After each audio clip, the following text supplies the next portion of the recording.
Hi everyone, in this video I am going to take you through the MDI application form. Now the form is pretty simple, but when it comes to MDI you have to know that the application deadline is before the CAT is conducted. So you have to make up your mind and decide whether you want to apply or not. Unlike other forms, MDI form is the one where you will have to upload a lot of documents, because if you look at CAT or other test forms, they typically don't ask you to upload the mark sheets. But in case of MDI, you need to upload a lot of documents, and that is why I think you should watch this video so that you will know what all documents you are going to need before you start filling the application form. Let's get started. Now, before we start, we are going to talk about some important things, right? Now, first thing is the online form for the entire application form is common for MDI Gurgaon and MDI Murshidabad. So you don't have to apply separately for Murshidabad. In the same form, you will be able to decide whether you want to apply to one of these institutes or both the institutes. The second thing is the programs, right? So if you look at the programs at MDI Gurgaon, you have the PGDM, the PGDM HRM, PGDM IB and PGDM Business Analytics. And at MDI Murshidabad, you have the PGDM program. So these are the 5 programs that you will be able to target. However, there is an eligibility requirement for the IB program. We'll talk about it as we progress. Now the admission process for both the campuses is going to be separate, so it's not a common admission process. It's just that in the application form, you'll be able to indicate whether you want to apply to programs at both the institutes. Then the deadline, which is 28th November, so till 5 p.m. Don't wait till the deadline. I would suggest that you try and fill the form as soon as possible. And finally, if you look at the fee structure, so how much will you have to pay if you are going to apply to MDI? For MDI, it is 3,000 rupees. For Murshidabad, it is 1770, and if you decide to apply for both, you are going to pay 3590. So if you decide that, okay, I want to apply for both of them, that's the amount that you will have to pay.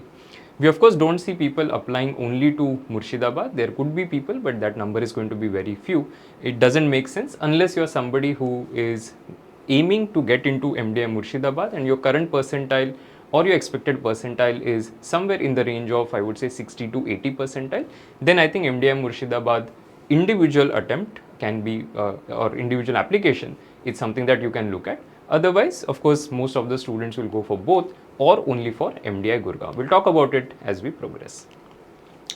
Now let's talk about eligibility. Okay, so if you look at the eligibility, you need to have 50% marks or equivalent in both class 10th and 12th.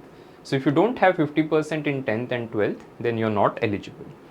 The second thing that you have to keep in mind is for bachelor's degree, it is minimum 3 years duration for all the programs, but only for the IB program, it is 4 years of education that is mandatory. If you do not have 4 years of education, you will not be able to apply for the PGDM IB program. For rest of the programs, you will be able to apply. So that is not going to be a concern. For IB program, you also should have a minimum of 1 year of work experience as on 31st Jan 26. So right now, even if you don't have 1 year of work experience, that's okay. But as on 31st Jan 26, you should be able to have 1 year of experience. That is the mandatory requirement. And this is after completion of the minimum 4 years of the degree program that you're going to have. So after you complete 4 years of graduation, 1 year of work experience as on 31st Jan is what you're going to need to be eligible for the IB program. But for the rest of the programs, there is no such requirement. So 3-year graduation, you can definitely apply. Now the candidate with 3-year duration, you're not eligible to apply for PGDM IB. That is something that they've clearly mentioned. So don't make that mistake. Okay, now we are going to give you a link in the description from where you can start your application. So once you start, this is the first screen that you will see. On this, you just need to enter your name. So the first name, you enter your name, email address, the mobile number, state, city, CAPTCHA verification, and done. Once you have created your account, this is a confirmation screen that you will get first, that we have sent you a verification link on your mail ID, and in your mail you will get a mail like this, right? So here you will have to first verify the email, and once you verify your email, you will be logging into the dashboard through which you can fill the rest of the application form. So on the application, this is how it looks. So there are 3 things that you will see at this point of time once you log in. Firstly, it will show you the MDI application form for 2-year full-time program, and this is where you're going to start. The second is going to be the PGDM online program. So understand that MDI has multiple programs. One of them is an online PGDM. Again, I'm guessing most of you watching this video are not keen on this particular program. If you want, you can always explore the details. but I'm going to be talking about the 2-year full-time program. Then fellow program in management, which is the PhD program. So you can ignore these two. This is where you have to start. So you will click on apply now and then begin the application process. So there are multiple tabs that you will see at the top. We're going to start with the first one, which is applicant details. And in that, the first is going to be campus program detail. So in campus program detail, firstly, it will ask you which program you are applying for, which campus rather. So it will show you two options, or rather three options, MDI Gurgaon, MDI Murshidabad, and both. Now, once I select both, it will show me all the programs that are there at these campuses. So if you select only, let's say MDI Gurgaon, it will show you the programs that are there at MDI Gurgaon. So here I can see PGDM Gurgaon, PGDM HRM Gurgaon, the IB program, the Business Analytics program at Gurgaon, and the Murshidabad program. So all 5 programs is what I can select. They have given you can select multiple programs. So there is no such thing as you need to select only 2 or 3. You can select all the 5 programs that are available, including the Murshidabad campus. But because I have chosen the IB program, it is showing me required for IB program minimum 4 years of duration when it comes to bachelor's degree. The second is for the IB program, I also have minimum 1 year of post qualification work experience. Now, if you don't have that, if you don't put a tick here, of course, you will not be able to put the IB program as your preference. Then comes basic details. So all of these things are pretty straightforward. I'm not going to spend a lot of time explaining this to you, because in your CAT form also you have spent in great amount of time filling your CAT form or any other form and filling all of these data points. So you know how to fill this. So here the only thing that is slightly different compared to rest of the application forms is this sports thing. So you'll see sports, you can indicate the level at which you have achieved, say, excellence in some sport. National, international, if it is not applicable, you can simply skip this part. Then comes the academic diversity. So here I have chosen non-engineer. Of course, there is only one drop down. I think non-engineer is the only option, because if you are an engineer, then you are not part of academic diversity. So non-engineer, once you make that selection, you have to specify the non-engineering field, right? So whether it is commerce or whatever, arts or any other field which is non-engineering domain. Then nationality and religion, again, which is a very straightforward part. Then we get into blood group. So again, simple. CAT user ID is what you will have to enter. Now, of course, those of you who have already applied to CAT can only fill the MDI form, otherwise you will not be able to do that. So you have to enter your CAT user ID and whether the next question is differently abled. So yes, no, residential type, so Indian. Now, if you don't select Indian, however, you will be able to also enter GMAT or ZAT details. Okay, so for here, instead of Indian, I select some other option. The options are NRI, foreign national, PIO, and OCI. In that case, I'll also be able to give details of the GMAT and the ZAT. So for ZAT, of course, the exam has not been conducted as of now, so you can only enter the registration number, the GMAT registration number, and the GMAT score. But this is only for NRI, foreign nationals, PIO, and OCI. So if you are an Indian, right, you have to select Indian here, in which case you will not be able to see this. The only thing that you see is the CAT user ID that you need to enter.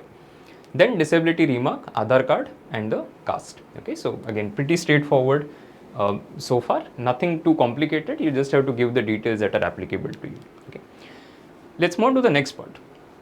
Now, in the next part, you have the details of your parents. So first is father's details and mother's details. The questions are exactly the same for both, and then guardian's details. So you just need to give the name, mobile number, email address, and father's occupation.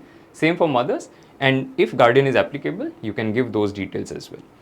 Towards the end, you have a question on family income. So there are options that are given. From the drop down, you need to select what is applicable. Then comes address for correspondence, pretty straightforward. You have to enter the country, state, district, city, address line 1, 2, and the pin code. Whether the permanent address is same as the address for communication, yes, no. If you want to give a different address, you can do that. Now, regarding academic details, they have given in complete detail what you need to do, right? Because generally there are a lot of questions that students have when it comes to academic details, right? So should I do best of 5? Should I not do it? If I have some bonus marks, then what do I do? And things like that. If there is no conversion, if there is conversion, what am I supposed to do? All of the details are given here. Okay, so make sure that you go through this, because they have given clear instructions on what needs to be done. So read through this. I'm not going to take you through the whole thing, But while you're filling the form, make sure that you have a look at this. Okay, let's move on to the next, which is the education details. Now, under education details, the first thing that you start with is the 10th. So for 10th, you have to enter your school name, you have to enter board, year of passing, marking scheme, and conversion into percentage. So you have to convert it into percentage and then enter whatever is the number. So here it does not automatically calculate, right? So I tried doing that, but whatever, there's no place where you can enter maximum marks, obtained marks, etc. Because of which this is not calculating. So you have to enter whatever you get by using the conversion formula that is given, right? So enter whatever the value, the exact value, and then after 10th, what you have done, whether you have done 12th, whether you have done diploma or you have done both. So I've selected 12th. So in 12th, it is asking me the exact same questions. So year of passing, marking scheme, and convert into percentage. So here they have given that you have to ensure enter exact percentage of marks as per instructions, failing which your candidature will be cancelled. So whatever conversion formula you're supposed to use, make sure that you use it properly, calculate it exactly, and then only enter. Do not make any mistakes while calculating this thing. Okay. Now comes the undergraduation section. So for undergraduate also, the questions are pretty similar. The only difference this time is you have this thing which is marking scheme, right? So result status, whether awaited or you already obtained the result. If you select percentage, then you can see obtained marks and maximum marks, which was not there for 10th and 12th. So here I can select that and convert into percentage. Okay. Now for graduation, they have given that, I'll just take you there because I think that was something that was slightly unique. So here you can see percentage of marks of an applicant who is yet to complete bachelor's degree shall be computed based on available mark sheet up to the previous academic year, the pre-final year. So if you're in the final year right now, you have to enter the data that you have got as on end of second year, right, which is the pre-final year. That is what you have to use to compute it. Okay, so let's go back to the graduation section. So this is where it will make a difference. So don't include anything that you have got in the third year, whatever you have got as on end of second year if you are in a 3-year programs. If you are in a 4-year program, then whatever you got as on the end of third year, that is what you will have to consider. So enter the obtained marks, the maximum marks, convert it into, but here it auto calculates, right? So keep that in mind. When it comes to obtained and maximum, whatever you enter, it will auto calculate the percentage. Okay. Then comes post-graduation details. So if it is applicable to you, you can fill it. Otherwise, you can skip this particular part. Then comes the professional degree section. So do you have any professional degree? Again, it's a yes, no question. If you select no, there are no follow-up questions. If you select yes, first thing that it will ask you is what is the name of the degree. So there is no drop down here. You can select whatever professional qualification you have. Then board, university, result status, year of passing, and then percentage. Then they have asked a question, how did you know about the MDI application? So I've selected CAT prep institutes and websites, obviously. And then we go to the work experience section. So in work experience, there's one thing that you have to really keep in mind. Of course, I would encourage that you go through all of this. But one very important thing is the final cutoff date for WorkX is 31st March 26. However, you have to enter your WorkX details till the last date of filling the application form. That is 20th November 25.